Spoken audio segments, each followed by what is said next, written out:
Hello guys, welcome back. Today, I'm going to be ranking the #1 prospect for every single NHL team from worst to best. Now, for today's rankings, I just want to clarify this, that they aren't my #1 prospects. These are the consensus, pretty much for the most part, widely agreed upon opinions of the #1 prospects for every single team. So what we're going to do is we're going to take all 31 of those prospects, rank them from 31 down to 1, aka the worst to the best. Now, when it comes to the top prospect for every single NHL team, who do I see as the worst, the best, and everything in between? Watch till the end for all of my rankings and all of my picks, and of course, hit that big red subscribe button for more videos just like this one. Now, I didn't want to spend too much time on this, but of course, you guys would know, we have something a little bit different in the background. I have some lights now in there, which for like $20, it's a pretty good deal in my opinion. Now, if I wanted to talk about the Edmonton Oilers, I could put some orange in there, I could put some green for the Dallas Stars, some friggin' teal for the San Jose Sharks.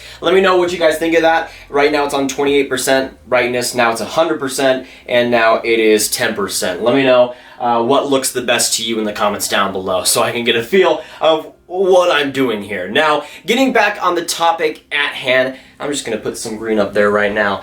Getting back to the #1 prospects for every single team. Of course, this isn't the top 31 prospects in the NHL. There are some prospects that are on other team or on the same team that will get left out here, but there is some quality players here. And we're going to start out at number 31. We're going to go for the worst #1 prospect up to the best. And starting at number 31, I have Liam Foudy of the Columbus Blue Jackets. Now, it's not really anything against Liam Foudy. There's just some amazing prospects here. Guys that I really do love. And when it comes to Liam Foudy, I was never really that impressed with him. I still don't think he was anywhere close to where he was picked back in 2018. I love his skating, solid puck skills, but to me, nothing more than that really. I think he can become an NHL player, but nothing insane or anything. Now, going on to number 30, I have Ryan Merkley of the San Jose Sharks. Now, Ryan Merkley has had a lot of drama in his minor career so far, but this season in the OHL really took some big steps forward, I think. Still, defensively is not all that great, but I think his offensive game has some real potential.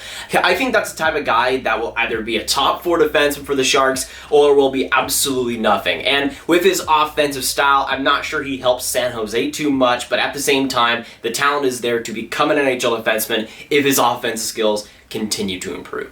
Now going on to number 29 and another Ryan, that being Ryan Suzuki of the Carolina Hurricanes. Now, for me, the Canes have some other great prospects like Jake Bean, who you could also say is a #1 guy. To me, I chose Ryan Suzuki as their #1 consensus prospect. He had a very solid year in the OHL this year, just turned 19, by the way, this May. A guy who has some supreme puck skills, I think, some great offensive potential. And although I don't see him becoming a first liner or anything, he's a pretty small forward, but a guy who has the skills, just like his brother, Nick Suzuki. Now going on to number 28, I have Juuso Valimaki of the Calgary Flames. Now, admittedly, I'm not the hugest fan of Juuso Valimaki, and then this season he was out completely, I'm pretty sure with a torn ACL, which is just absolutely devastating. I still think Juuso Valimaki can be a valuable NHL defenseman, but I'm not really sure where his value lands. I think IQ-wise there can be some missteps there, but the talent is there to become an NHL defenseman. Again, it's just the matter of how good he will be at the NHL level. Then going on to number 27, I have Cal Foote for my Tampa Bay Lightning. And Cal Foote, admittedly, again, is a guy that progress-wise over the past year, I haven't seen too much of it, but still in the AHL, I thought he's been pretty solid so far. I just don't think there's amazing potential that he maybe had back in 2017. Maybe he can realize that top 4 potential, but I think more likely he'll be a third or even a second pairing guy. Now going on to number 26, I have from the St. Louis Blues, Klim Kostin. Now, Klim Kostin is one of the better Russian prospects out there, and especially in terms of forward, has some amazing skill. Over the World Juniors over the past couple of seasons, he has been straight brilliant, and I think he will transition that for the St. Louis Blues. This year was great in the AHL, I think getting 30 points as well. The offensive game is there, and I think he will become a pretty valuable middle 6 winger for St. Louis if he continues to develop right. Then going on to number 25, 5, I have Poulin of the Pittsburgh Penguins. Now, Poulin is one of my favorite prospects out there from the QMJHL. A super smart, steady two-way winger who also exploded offensively this year. I had him ranked pretty high in my mock draft last year, and he is really paying off in a big way for the Pens. I think that's a guy that, just like Kostin, can become a really solid middle six guy who attacks you on offense and defense at the same time. Then going on to number 24, I have from the Chicago Blackhawks, Ian Mitchell. Now, over the past couple of seasons, Mitchell has been one of my favorite prospects in the Blackhawks system. And now with Adam Boqvist, I guess technically graduating from the prospect status, Boqvist was the runner-up, but it's a heck of a runner-up, man. He has been amazing in the NCAA over the past few seasons, just racking up the points. But I think his overall offensive game is really sound, really smart, and that's a guy who, I don't know, maybe could even make the Blackhawks this season or next, but a guy who I personally have a lot of faith in. Then going on to number 23, I have the first goaltender of this list, going to the Florida Panthers, that being Spencer Knight. Now, I had my reservations about Knight. I had him in my late first round in my mock draft last season, but he has proved some of my doubts wrong. In the NCAA this season, he was just brilliant. And in the World Juniors, he was one of the main reasons why Team USA even had a fighting chance in that tournament. I think he had a great year. At the same time, though, the talent he has is one of the best out of USA's goaltenders and could make for a pretty great starter after Bobrovsky when it's all said and done for Florida. Then going on to number 22, I have Ville Heinola of the Winnipeg Jets. Now, Heinola is a guy that was kind of up and down for me rankings-wise over the past year because I had him in the 20s in my mock draft last year, but this year he started off amazing playing in the NHL, and I thought he looked pretty great. Then he got sent down to the Liga, and I thought was kind of okay, and then as the season went on, I was kind of having my doubts about him a little bit. At the same time, though, I still think the potential's there. Great offensive game, I think, and a solid defensive game, and I think he is still the best prospect for the Jets. Now getting us started just outside the top 20, at number 21, I have Jack Studnicka of the Boston Bruins. Now, admittedly, a couple of years ago when Studnicka was drafted, I wasn't really too high on him, but over the past couple of seasons, he has really been making some huge progress, and this season, I was just blown away by how good he was in the AHL. I think got over 40 points as a 21-year-old, which is really impressive for forwards, and I think really rebounded well.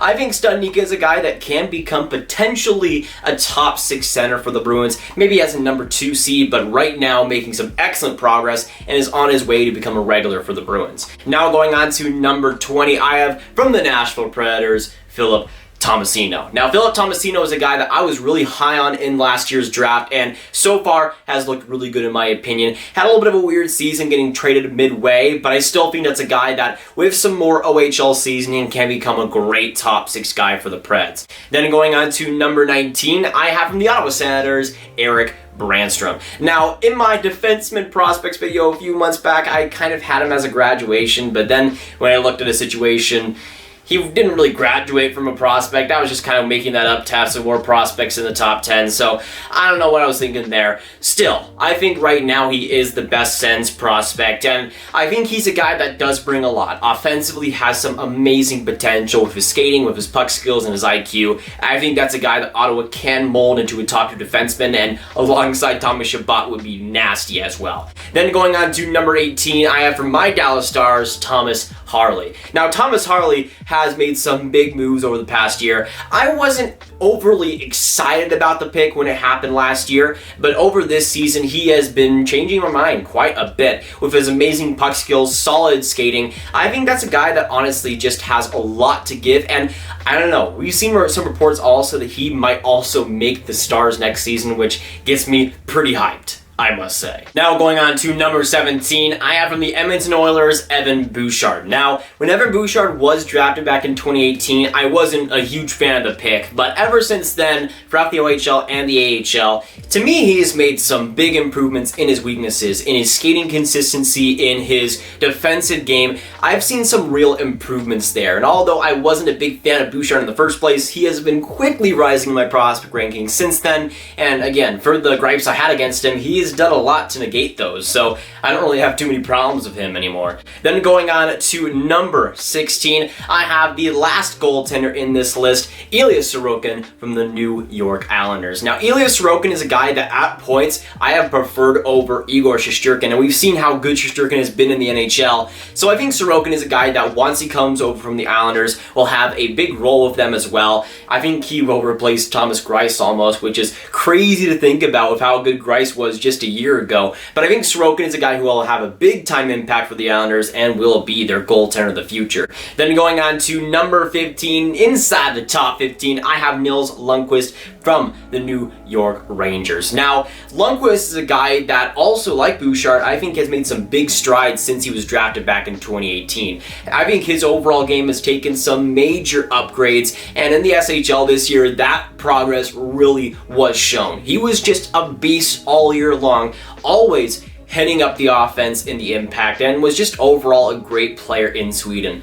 Now going on to number 14, I have one of my favorite prospects in this list, that being Ty Smith. Now to me, Ty Smith is one of the defensive prospects out there that pretty much brings everything. Offensive awareness, offensive IQ with great solid skill, but defensively I think he's also one of the best defensive prospects out there. A guy that can shut you down with not just his size, but his quickness, with his overall IQ in that department. I think he's a guy that's going to bring a ton of value for the New Jersey Devils once he finally makes that team. Then going on to number 13, I have Connor McMichael from the Washington Capitals, a guy that I'm gonna simply put it out there, I was totally wrong about last year. I think I had him in the very early 30s in my mock draft last year, and he has made so many big improvements since then. One of the big issues I had against him was just his inconsistencies. That's something that I kind of had against prospects like Kirby Dach last year, and we've seen how both Dach and McMichael have kind of gone against that. Now, McMichael just had a brilliant year in the OHL. World Juniors was fantastic, and I think the skill that he had all along was finally starting to be shown, and for me, rankings-wise, has definitely come up quite a bit. Then going on to number 12, I have Vasili Podkolzin from the Vancouver Canucks, a guy that also has made some pretty big improvements in my opinion over the past year. Hasn't jumped nearly as much as McMichael in my rankings, but still is healthily in my top 15. In the KHL this year, I was really impressed with Podkolzin. His expected goals was like 70% or something, absolutely ridiculous, and the eye test also checked out too. Although the minutes still weren't that great, when he did play, he was pretty freaking awesome, and I think that offensive skill set will transition quite nicely for Vancouver. Now, just outside the top 10, at number 11, I have Dylan Cozens of the Buffalo Sabres. Now, there are some people also that have him as like a top 5 prospect in the NHL right now, and for me, Dylan Cozens hasn't really made too many improvements in the issues I had with him. His skating, some of the defensive play I thought was rather poor at points throughout the OHL,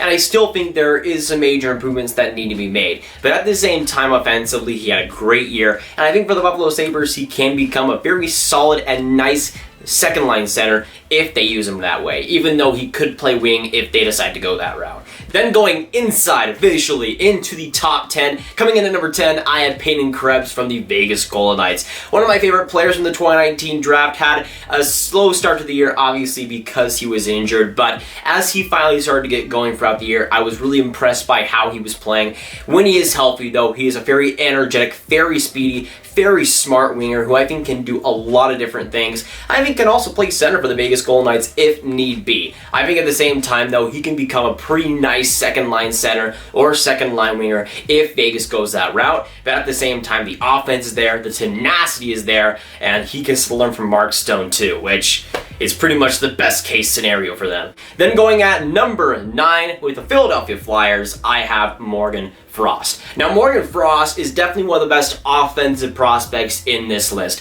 I think he has some enormous potential as a top 6 forward, and I think he can become a pretty great center for the Flyers. The only problem is center-wise, they are absolutely stacked, so I'm not sure where he really goes on that team. I was about to say flies on that team. That was a terrible pun, but I still think he can create some room with how good he is offensively. Then going on to number 8, I have from the Arizona Coyotes, Barrett Hayton. Hayton. Now, Barrett Hayton made some big moves, in my opinion, over the past year. Played, I think, 20 plus games in the NHL this year. Some great AHL time, got 5 points in 5 AHL games. And obviously during the World Juniors, when he was injured as well, he was just absolutely amazing. I thought Barrett Hayton is a guy that in his draft year had some great two-way potential, but his offense has been making some big moves over the past couple of seasons. I think that's a guy that, although scary defensively with his IQ, can also beat you in the goal-scoring department, and that is a great value addition to have for the Coyotes. Then going on to number 7, I have from the Toronto Maple Leafs,